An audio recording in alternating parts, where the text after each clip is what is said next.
Well, I tell you what, listening audience, I'm excited about this episode. We've got Jate Earhart. And I promise you, you've never heard of this kid before, but he's awesome.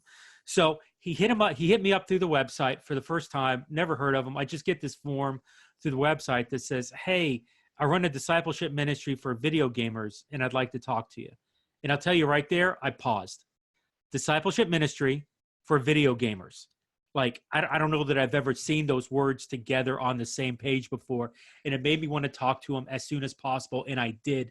And I got to tell you, I was really impressed. Talk about unconventional ministry, right? This kid is literally doing discipleship, teaching people to share their faith so that they can reach into the video game community using tools like Discord. And if you're like me, I barely knew what Discord was. And this person, Jate, is literally doing this, is discipling others to share their faith through video games like Xbox and PlayStation. Like, how awesome is this? So you're going to love this episode. Talk about a crazy idea. Look for a unique perspective in how to do biblical community, how to create a discipleship community. This is it. Here's Jate Earhart, myself, and of course, Ray DeArmas from Christ Fellowship Miami on how to create a discipleship community for video gamers. Here's Ray. When I'd heard what you'd been doing, I was just blown away because I'd seen kind of a vision for this and seen the community gather just from the little bit that I'd seen online. And yeah, I love to game, but I'm not like in the community like this, but I knew that there was such a strong pull that if other people could see what you're doing, you know, my prayer is that this inspires them for what could be. You know, some pastors are just not going to get it, but if at least they can get a vision for, man, but there are people in my community who have a passion for this and I can empower them. Right. Are doing the same thing. That to me is the big win.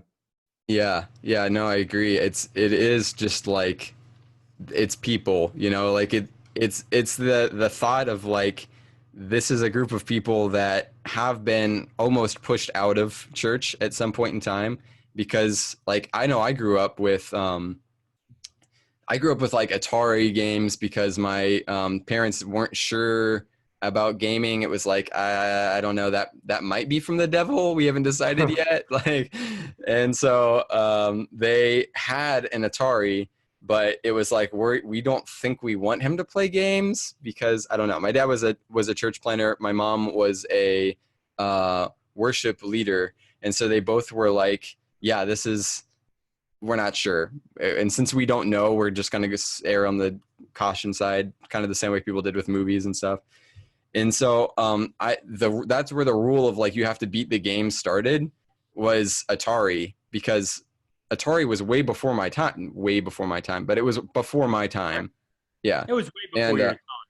Yeah. It legit was before my time. Yes. You're a 90s baby. No, I mean, come on. Right. But that's what I grew up with was Atari. You know, I played Atari because my parents weren't going to buy anything new. And so I had a whole suitcase of Atari games. So I've probably beaten more Atari games than like most people have beaten Atari games. And I played through like E.T. That game sucks. I've beat it. Oh, it's one of the worst games of all time, supposedly. Yeah. I had it. I had that game. It's terrible. It's an awful game. It's an awful game. And like the goal, like you go down to the pit and then you gotta like stretch your neck out and you like go back up and it's RNG like half of the game. It's so bad. But that like that game, like I figured out I don't even know how I figured out how to beat that game. Like I know the you know, there's like the glitch in Adventure and stuff like that. And Joust, we played a Joust all the time. That's kind of where I convinced my dad that it was good because we would play together mode. And it was like, you know, okay, I see community here and stuff. And as we went, then people would kind of gift us systems. So I'm like 27, but the games I played in gaming terms was like Atari, and then I played Sega, and then I played Nintendo, and got, you know, Zelda, and I got a Game Boy when it came out, and it was like I've gone through the whole process from the actual start to the end, where we're at now, in the order probably more better than most people have, at least for sure my age. Because people just were like, yeah, I had a 64 from the time I was young. You know, it's like, oh, okay, well, you know, I didn't deal with that. I had, you know, Spider-Man and Pitfall, you know, or whatever. So, what kind of community are you seeing come out of this? Because it's kind of crazy to imagine that people not only are are jumping into it, but really making it something where they're talking about it, and it's introducing like this whole new space where they can move and interact and be themselves, which is great. Yeah. Community wise, we're seeing a ridiculous amount of community. We are seeing it anyway because it's like a natural thing. I think when people do something they love, especially something that is already geared towards multiplayer, something that's already geared towards like interaction, you're going to want to interact with other people. I think it's kind of natural. Like we see groups of people that they want to talk about movies. And that makes sense because like a lot of stuff happens in movies. But when the actual thing is interactive by nature and multiplayer, I mean, it's like, of course you're going to see community. Like you totally should. It just makes natural sense. But the community that we're building it's like it's a very positive environment, but it's also a very open chat. And I think like our original goal was for it to just be really, really positive, and it's moved more into like what people need, at least the people that are in our group. Because like I was saying, there's no one, like you can go with one thing in mind and just, this is what's needed. And what people really needed was just open, like people being willing to hear what they're saying and accept it as like a human emotion or the way that they feel. And it's like, yeah, I acknowledge that what you just said has worth, and thank you for like letting me hear that, and that's such a small thing, but it's funny because when we're talking about like when I'm thinking about positivity, if did you watch the Mr. Rogers movie? Not yet, and it's killing me. I love Mr. Rogers so much. Man, yeah. Fred had an impact on my life. I call him Fred as if like we were boys, but Mr. Rogers was just fantastic growing up. Yeah. Go ahead. And that's how I feel about it, is it's like he's like super positive, but just being positive isn't really what he did. Instead, it was like he would talk to kids like they were more than just, just a thing that was there or whatever. It was like, I care about you. Like what you're saying is important, and I want to understand you.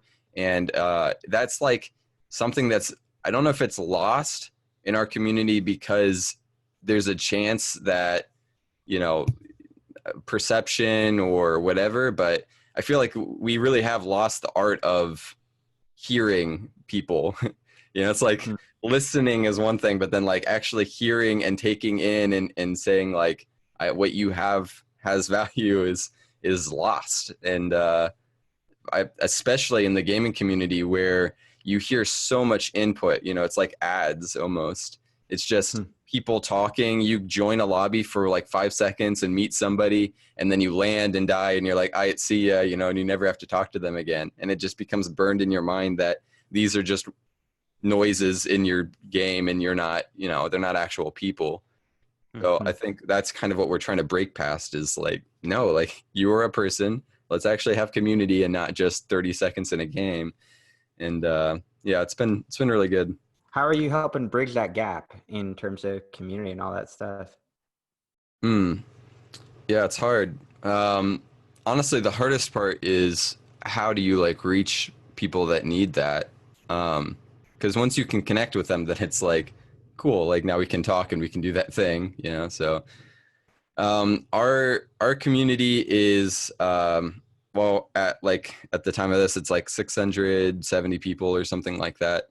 And that's awesome. It is it's gotten really big, but the actual like community is probably closer to like 50, because a lot of people join and they'll talk. Maybe every once in a while they'll just kind of look in, and that's fine. But then there's like people that every day this is where it's like their new Facebook, I don't like saying that because it's like you don't want to replace anything. But for a lot of people, Facebook has gotten kind of the epitome of what I was talking about, where it's this echo chamber of, algorithms will help you find the things that give you the type of things you care about. And so it's just like, you never get another opinion. It's just, here's the things you care about because they're the people you followed. And so if you do see a bad opinion, you're going to post your little rant or whatever. And then if you don't want to reply after that, you don't have to, because you can just say what you want to say and you leave.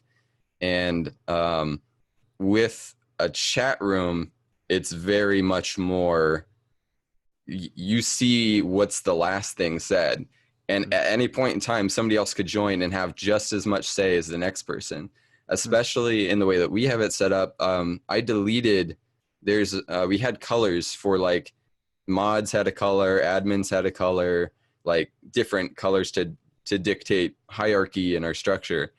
And like, at least for the time being, and for the last 3 years, that's all been removed. So it's every person has the same. What I do have is a level system. So the more that you talk, the bluer your name turns. It kind of starts at like more of a dark blue, and then it turns to like a lighter blue the longer that you're in the chat that you've been talking. So that way you can kind of get a gauge of like, oh, like this person has influence because they talk more. And that's just to encourage other people to actually engage. And that way it's less of this person has power over you because, they have the word admin, or this person because they have the word mod. And it's more like the real world where, okay, if you want more influence, like just talk to people more. And so that's kind of the thinking there. But yeah, I mean, that's really the base of our community is very simple. At least at the start, we were 50-50 Christian on Christian. I would say that's pretty fair. And at least that was our understanding. And we talked to people and were very open. We had a channel for prayer, had a channel for encouragement where we would release videos that were just, we saw like a stair-step system. I don't want to jump too much, but like we saw like a stair-step system where people are going to need different steps. We talk about like next steps in church a lot. And so it's like, what does it look like for people to take the very first step? And that might be to just talk to somebody who is a Christian, like not even anything beyond that. And if you talk to somebody who is a Christian, then your next step might be to that person to mention something that's spiritual. And so you understand where that person's at spiritually. There's something called the 5 levels of communication. And we would talk about those, and it's like, first there'd be just a base level communication, and then maybe you'd have something that was personal, like something, what does your avatar mean? And then it's like meaningful, usually it's something bad that's happened in your life, or like, what are you dealing with? And that's kind of the prayer would take that. What can be praying for you? And then if you're in a prayer channel, then we'd ask you probably about your spirituality. And that's not even the last one. That's just, where are you at spiritually? And a lot of people feel like they relate to spirituality, but they may not relate to even a God. They'll just say, hey, I feel very spiritual, and it's like, oh, okay, well, can you dig into that a little bit? I feel like that's a term today we've taken. And then the 5th one is gospel. Yeah. So we'd say like, this is where you'd share your faith or so on. So, but we would, we thought we think about those and like stair steps, and it's like, how do we get people to the next step as they're going? And the encouragement channel was sort of that tipping point, where it was a video that was based on a game, and whatever the game was, and then they would we'd have like videos or a section at the end that would kind of relate it to something in the Bible, or not even always to something in the Bible. Sometimes it was just, here is something that, like, this is why it's helpful to be positive. Here's a way of thinking about mental health or whatever. And sometimes it led itself to a Bible verse, and sometimes it's led itself to just, here's like the truth of it, yeah, those are kind of some of the things we tried. Yeah. So what you basically have there is a discipleship process. Like did you come up on that with your own? Did somebody coach you through? Like what did that look like? No, yeah. I mean, for me personally, New Life, the church that I attend full time I've been working there full time for 4 years now. And they're really good. Their process, at least in the time. So whenever I first joined, by the time I joined, they were already doing Exponential, the church planner conference. The executive pastor there, before I was there, the executive pastor left to start Exponential, and then Todd Wilson, and then they continued that, understanding that the best way to reach lost people is to start new churches. And so they have, it's something like 13% of all of our tithes and offerings goes to starting new churches. And so we've continued to do that. But we've also pushed more into the same way Exponential has. It's the multiplication idea. And to multiply, you have to make disciples that make disciples, that start churches, that plant churches. And so through their staff meetings over the last couple of years, especially as we've moved more into discipleship, they've taught a lot of strategies, but they've emphasized that it's been not about the strategy, but the heart of it. And and so it's how can I take, I've always seen it through this view, and I already know my ministry before we started in this. So it was really as I'm hearing it and I'm writing stuff down, okay, how can I immediately apply this to what I'm already needing it, so that's been really, really helpful. Yeah. Now let's just unpack this a little bit, cause you've got your ministry, right? And so this video game ministry, is this through New Life? Is this attached? Walk us through the genesis. You kind of fast forwarded, which is awesome. Sure. 170 people. Walk us through day one. Where'd this thing start with? Yeah. No, so started. So me personally, I can remember where I was driving. Actually, I'd been praying for 6 months with my small group that I wanted something that had more purpose. It felt like it connected more of the dots. Because I feel like I was just kind of going through the motions. I wasn't working at a church at the time, wasn't doing anything like that. And as I was praying about this stuff, I remember where I felt like God just said, what about a game church? And I almost crashed because I was just that's such a crazy idea. But it makes sense. Immediately it was this, just all of that makes so much sense for so many reasons. And so I Googled Game Church, and there was one organization literally called Game Church, and I joined it, and I emailed them, and I think they were kind of okay, whatever. And it was a Facebook group. They went to, and they still do, they went to events like PAX. I ended up going to PAX West, and they would set up a table, hand lanyards, and tell people Jesus loves you. It was very, very basic. It was just here's the very, we don't want to go too far into any of this.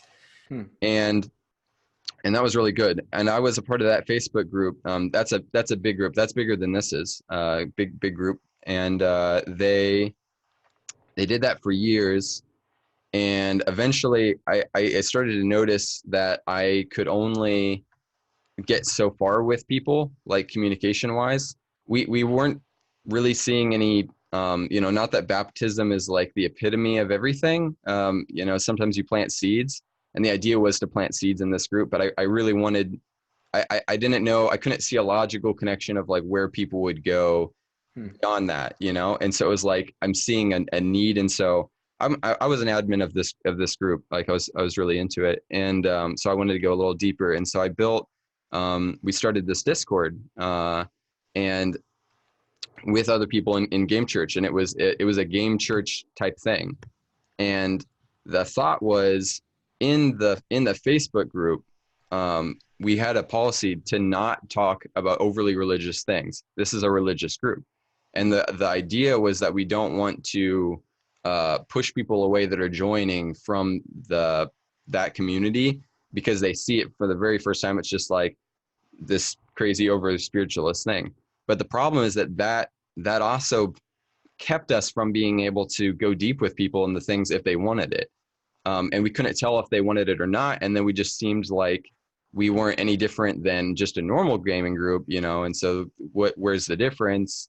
This started to happen, notice all this stuff. And so we said, if that group is the lobby of a church or whatever, then we needed a place that actually that would be the like outside area. We needed a lobby. We needed a place that people can actually come to and talk with each other. And just posting a Facebook message and then somebody else posting underneath, like I'll never get a deep conversation that way. I might get one string of thought, but like I need more than that if I'm going to have a conversation with somebody. Like this conversation we're having, imagine how long that Facebook thread is, and we're doing it in an hour. It would take all day, you know. It's right. Not fast enough. So we started a Discord. People started to talk, and it was really good. For a long time, it was like me every other message to just keep the conversation going. I felt like a human AI for a while, where it's like, you know, submit a word and I'll submit one back, you know, or something back. And it was very is kind of slow, but as it started to build and build, we got more and more people. I could kind of leave for a little bit and other people would, you know, respond, and it's just slow, but as it builds up, so that's where it started. We had a point in time though where there was a huge falling out with admins, leadership. Honestly, it was specific leadership in Game Church, and as happens, and so we just decided, along with a couple other people, we're gonna break off and we're gonna do a separate thing.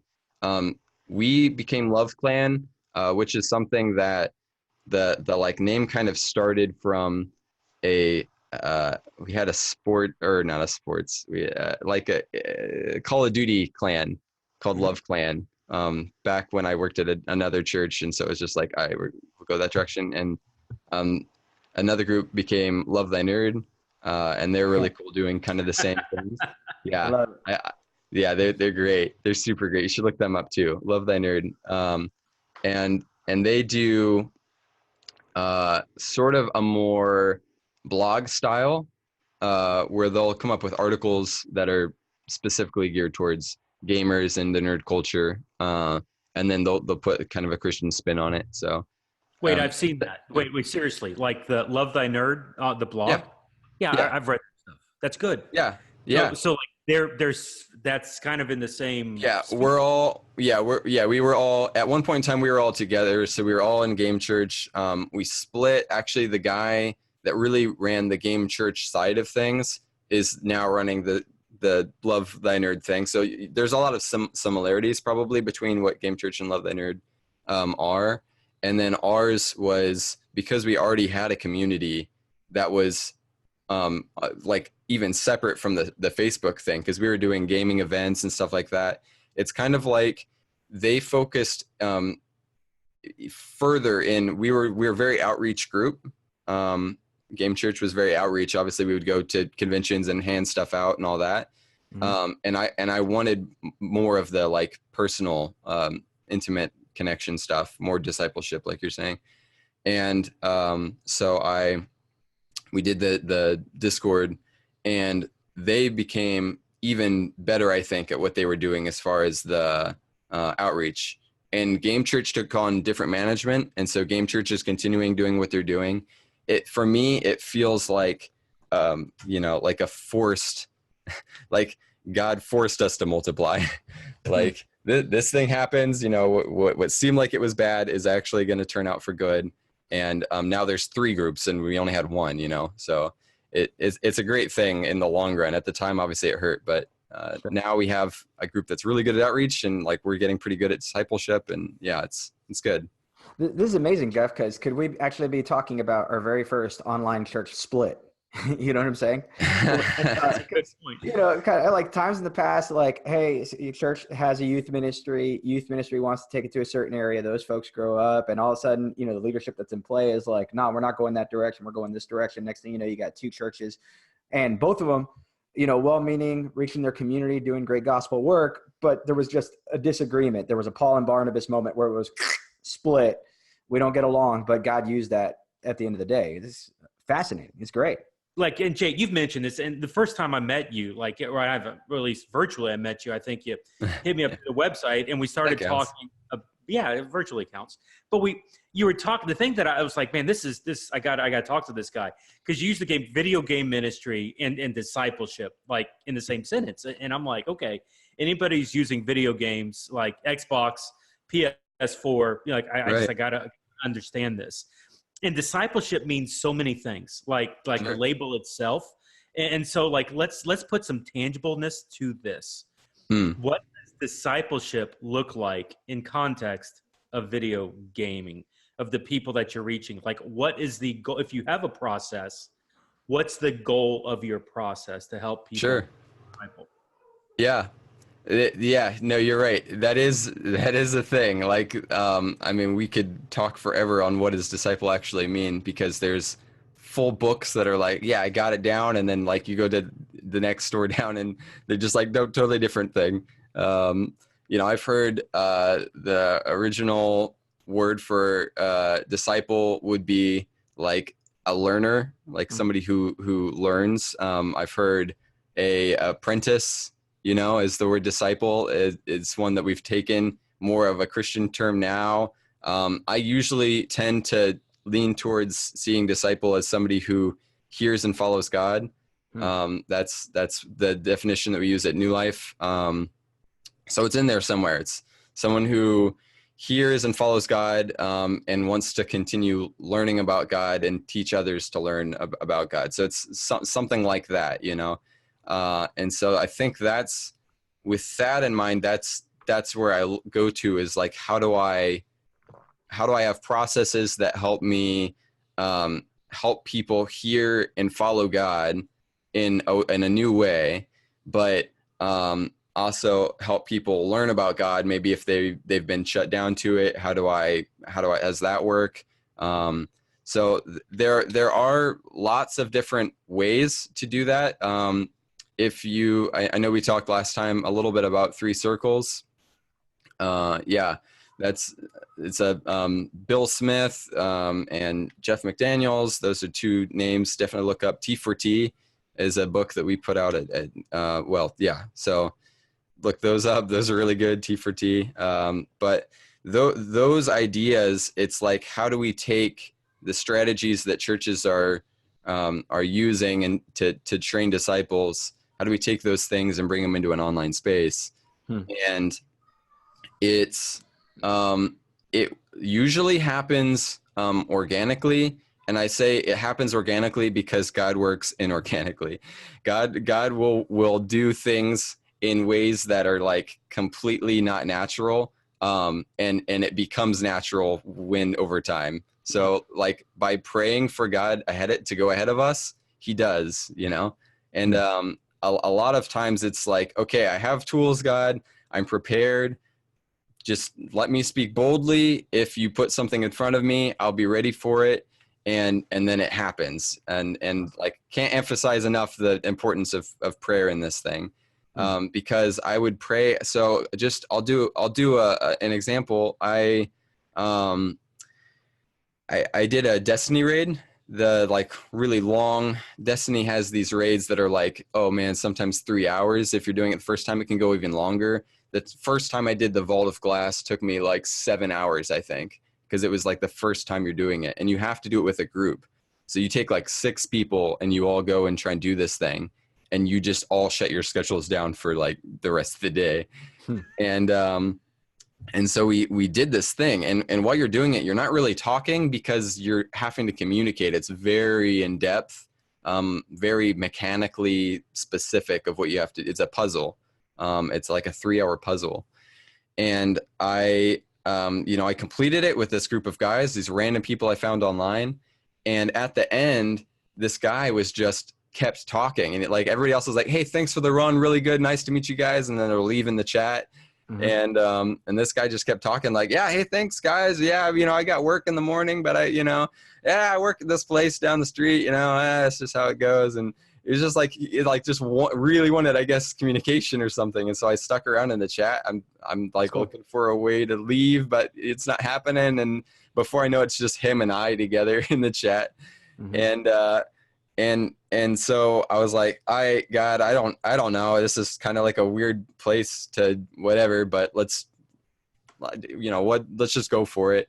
And so I asked him, well, what do you do? And he said, I'm in the Air Force or something like that. And I was like, oh, cool. What do you do? Oh, well, I work at a church. And that's usually an in for me, because I can just, I work at a church. Oh, what kind of church? Where do you, so on and so forth. And that conversation, he basically said, oh yeah, well, there's actually a bunch of churches in our place where we're at in the I think he was did flight stuff. I don't know if he actually flew or whatever, but he was saying, yeah, there's lots of different churches, and I've been trying all of them, but I just wasn't sure what to make of them, and which one to go to.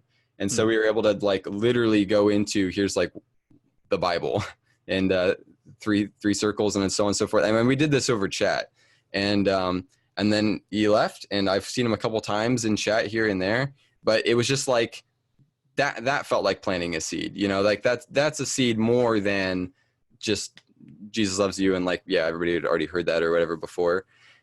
But the same thing, I was like, that was pretty crazy. And then the next time I did a raid, the exact same thing happened. And I was like, this is just wild, the exact same thing. And so I was just like, whatever, God, okay, what do you do? Right. I asked him the same thing. And he said, oh, well, I'm a carpenter. I was like, oh my gosh, this is a softball one. Hey, I know a carpenter, yeah, so it happens. I mean, it really, it's come on, that was easy. Yeah, but that's the online, the in-game stuff. We're figuring that out. It doesn't always happen, but it's an openness. It's the same thing. I don't tell people when they're learning discipleship that it's okay, the end goal of this is that you go to the mall and you find somebody and then you convert them or whatever. That may happen, and that's really good when it does. But I want you to pray about this and have God show people in your life that oikos, who are the people in your sphere of influence currently that you can be talking to. And the thing for the online game ministry is it's you're already talking to these people. I just want you to be hearing what God's saying, if he's saying anything, and if it shows up, then go for that, and that's what we're trying to get people to understand. So I don't know if there's a strategy for that one as much, but there's definitely a strategy for how to reach people to get to that stage, Christians that maybe haven't seen their games as something they could use as ministry. And for me, it's taking the verses seriously that say, in everything that I do, glorify God. That includes my gaming, that includes my personal time and my entertainment time. And it's not, on Sundays for 1 hour, that's where I glorify God. It's, it's everything. It's my whole life. So, yeah. That's powerful, man. How then are you encouraging other people to kind of take on the same thing? Because I imagine there's a lot of people in your sphere, like you're saying, that have a passion both for gaming and they see the potential for its ability to reach people for Christ or even to disciple folks. So how does that transition to the next person, not just from you, the leader? Yeah.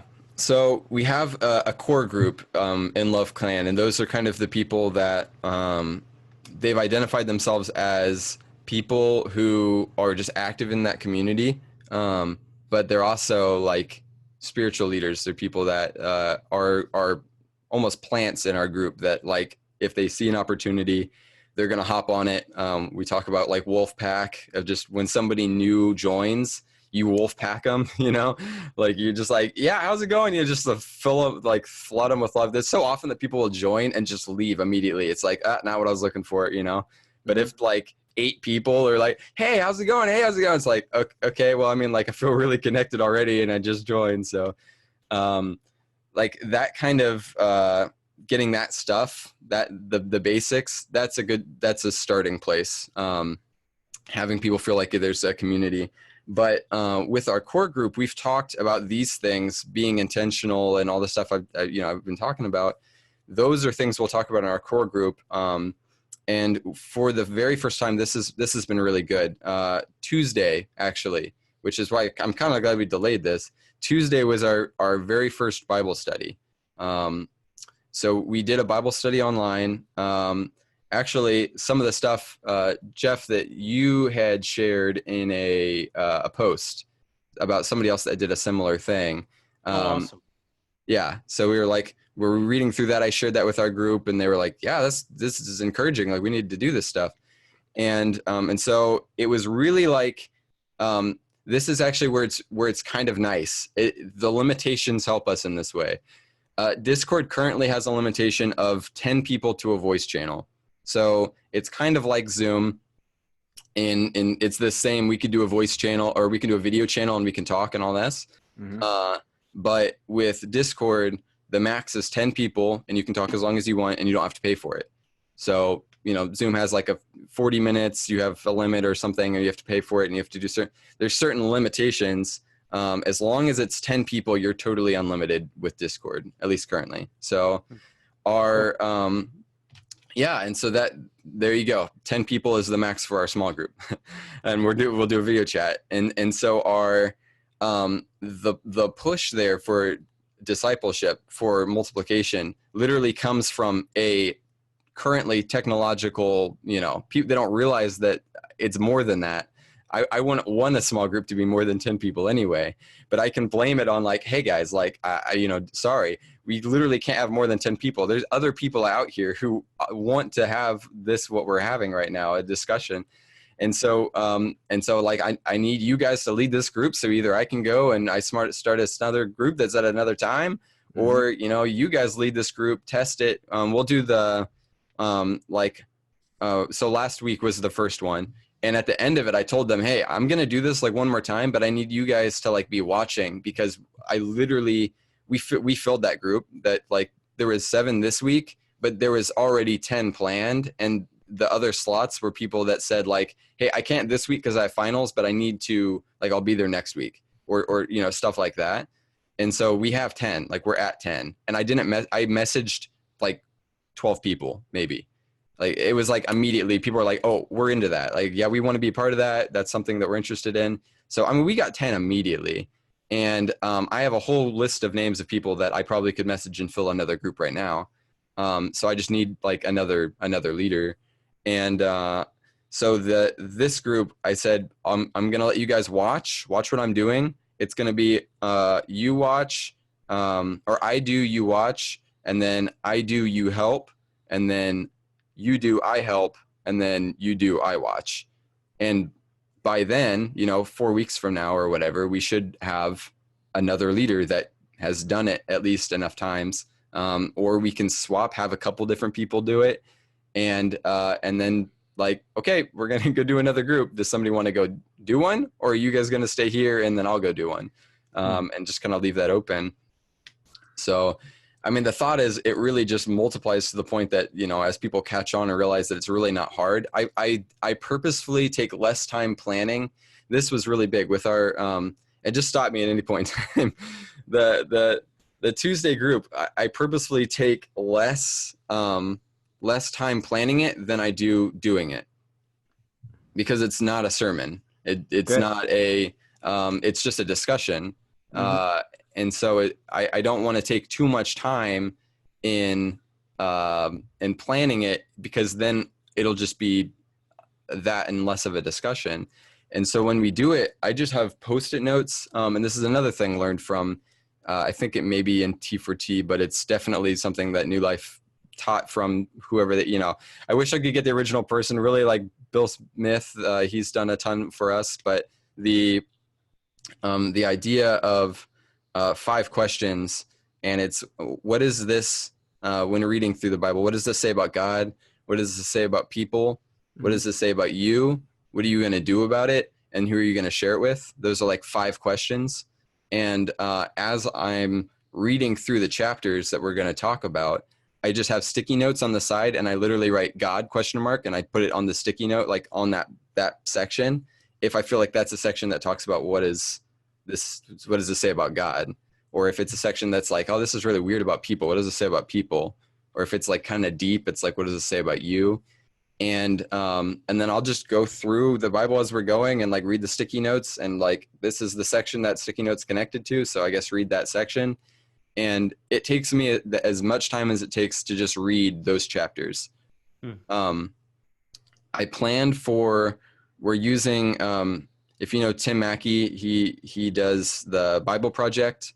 Those like, well, he has a group now, the Bible Project, but it was started by Tim Mackey. He was lead pastor at Door of Hope Church in Portland, and they have animated videos that are like perfect for visually showing stuff. So we'll like watch the animated videos. Right now we're going through Acts, so it's Acts 1 through 7. And that was my plan, was that we'd get through Acts 1 through 7, because that was what we got through when we did, I did a small group, a young adult small group locally. And so the plan was to just, okay, since we'd already done this young adult small group locally, it'll be really easy to just do that with the online one. And then I don't have to think about it as much. And we were going to do 1 through 7. And I had all these notes, I want to make sure that we don't like run out of content and stuff like that. We talked through chapter 1. It took us an hour to get through Acts 1.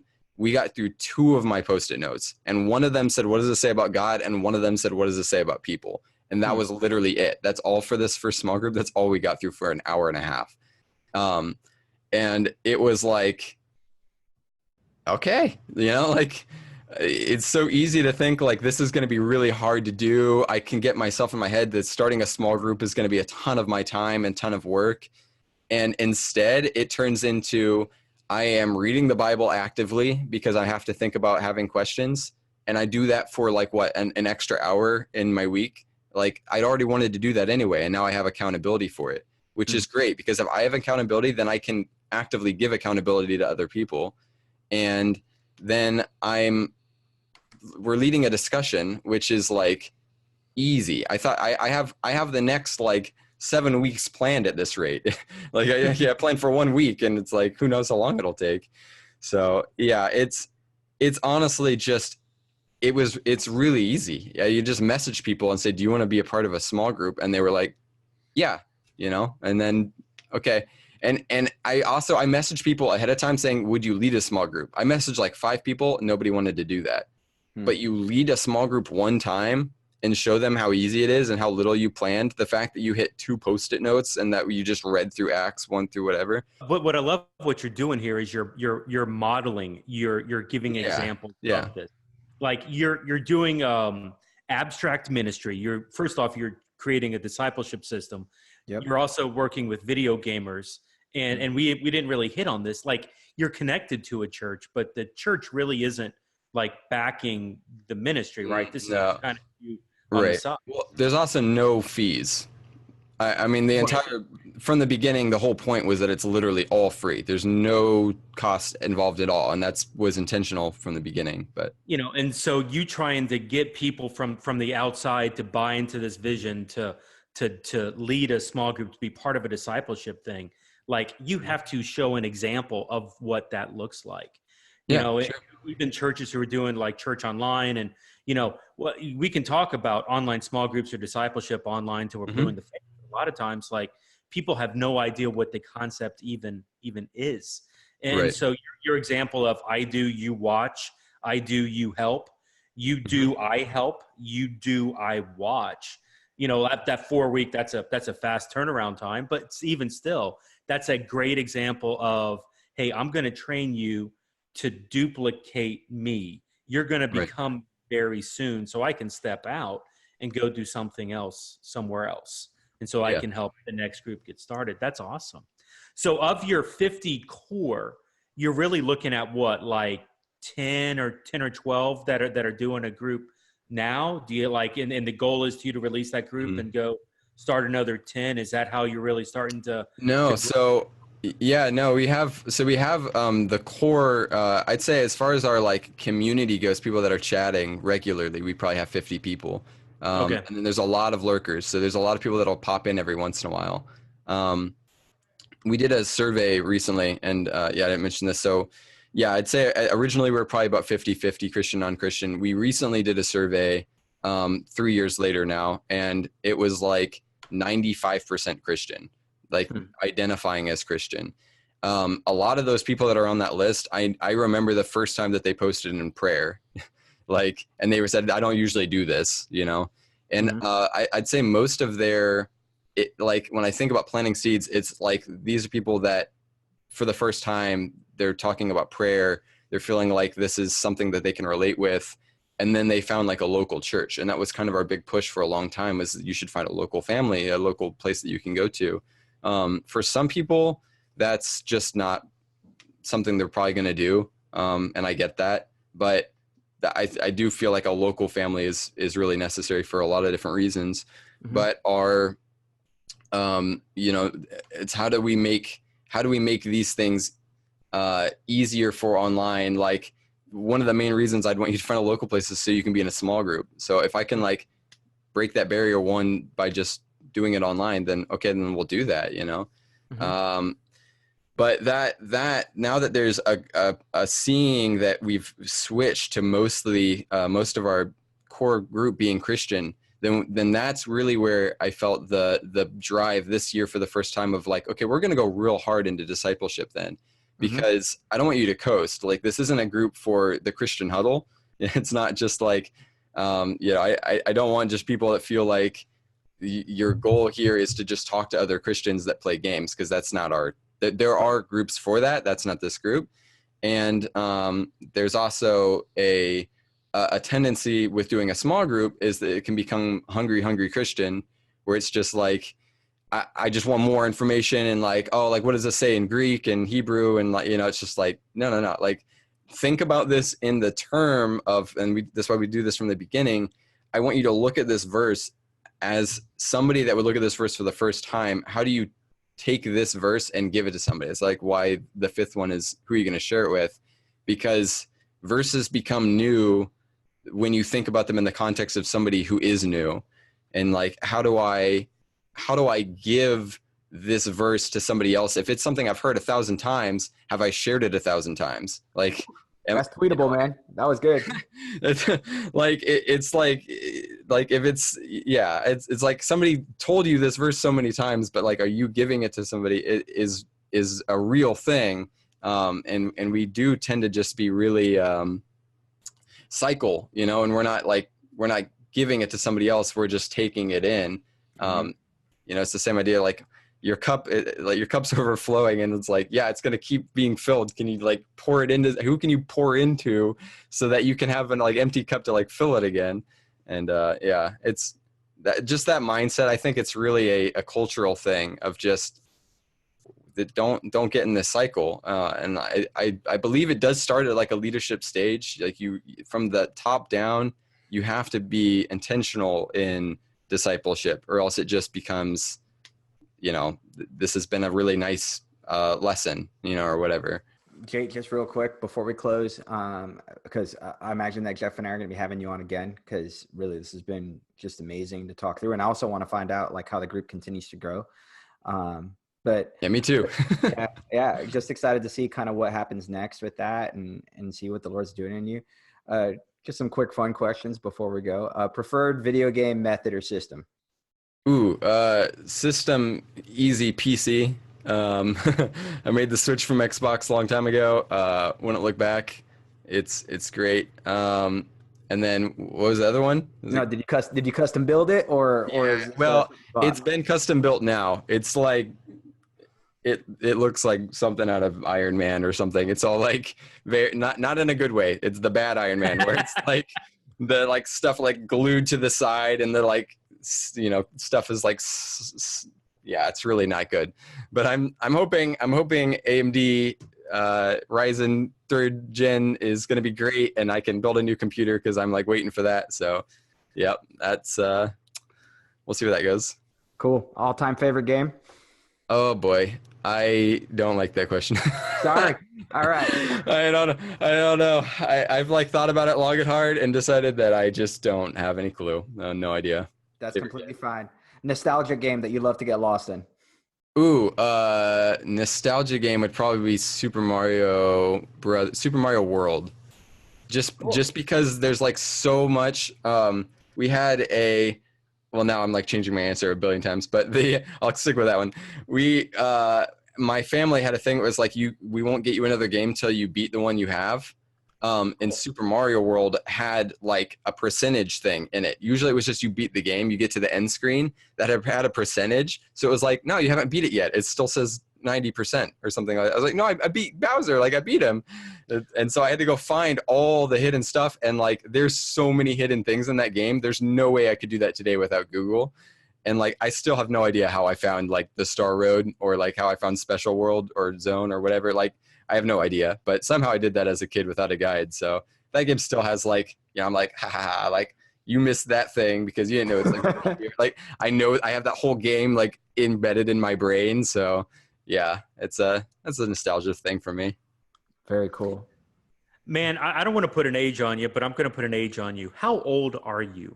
Oh boy, 27. So you're 27 years old and you've decided, hey, I'm going to start a discipleship ministry on for video gaming. Like I just and I asked that question not because you're 27, but sure, man, that's impressive to have that heart and that vision to do some non-traditional ministry like this. And so, man, I just wanted to encourage you in this. Like you're doing a lot of things that are unconventional. You're doing a discipleship only with no budget, independent, outside of a church. Yes, you work at a church and you're using resources, but it's outside of that church's kind of direction, which is a great church. And you're doing it centered around video games. Like there's a bunch of stuff that's like, that's not going to work. That's not going to work. Why would you even try that? Yet strangely, what you're seeing now, even within the past month or so since we've been talking, you're seeing growth and development in those areas. So, man, be encouraged by that. That's phenomenal. Listeners who are out there, man, be like Jate. Not like play 7 hours of Destiny in a row, but if you do play 7 hours of Destiny in a row, like and God leads you to have a conversation with somebody, how awesome is that? But no, take a risk, take a chance. I put on Facebook a while back. It's like the masters failed more than the apprentice has tried. Yeah. And so get out there. That is deep, right?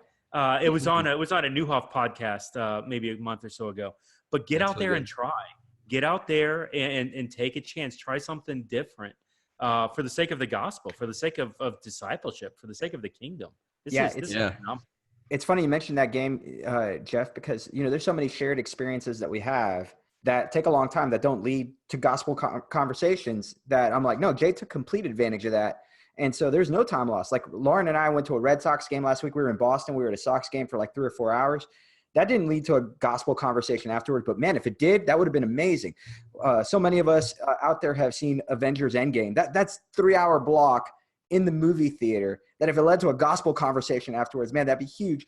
Jate leveraged a puzzle that brought in a whole lot of people that he doesn't know, and brought them together in community, and he leveraged that for the sake of the gospel. That's magnificent, man. I say be like Jate, man, even if it means you're spending 3 or 4 hours on a game and you're taking apart puzzles, man. I say be like Jate, man. That's huge. There you go. We're all gonna get like be like Jate tattoos. It's gonna be great. Don't do that. Yes. I think I said this last time, but my prayer like almost starts and ends with like, God, you gotta humble me. So I mean, like that is my biggest fear is like, no, like I don't want to get like a bloated head about anything. So yeah, do not get my name tattooed. That would be bad. Yeah, that would be bad. That mentality, like you're saying, just to end it, is the everything that you do do it for the glory of God. And so I know somebody is probably listening that's like, but not this, not this thing that I do. And it's like, I mean, what is this? If it's something you can't do for the glory of God, you probably shouldn't be doing it. Let's put it that way, So find something. And I don't think that means, that we're going to you need to just be singing all the time. If that's what you do, then I mean, good. But like, take the things that you're doing and just think about it a little deeper, how can you find a community in that? And how can you be intentional? Like, that's our word for this year in Love Clan. It's doing the same things you were doing, but you're doing them intentionally. And that's also, it's just really important for discipleship is intentionality. Cool. Hey, Jate, if somebody wants to find Love Clan, if somebody wants to find you on social media, more information, where do they go? Sure. Love Clan, loveclan.net. I think that still works. I haven't checked it recently. We're Discord, so I usually send discord.gg/whatislove. Baby, don't hurt me. Nice. And that's the usual ones that you'd look for. If you wanted to find me, I'm Jate Earhart on Facebook, or sometimes I'll use tweets, but for the most part, it's just Facebook or Discord. My Discord's Jate #0001, so pretty easy to find there if you wanted. Yep. And loveclan.net does work as of Sweet. At least when we recorded this. So yeah, it's supposed to be a link through. So awesome. Well, for Jate, for Ray, my name is Jeff. Man, it's been a great time, and glad y'all could join us. And we'll see you next time on the Church Digital podcast. Thanks, everybody.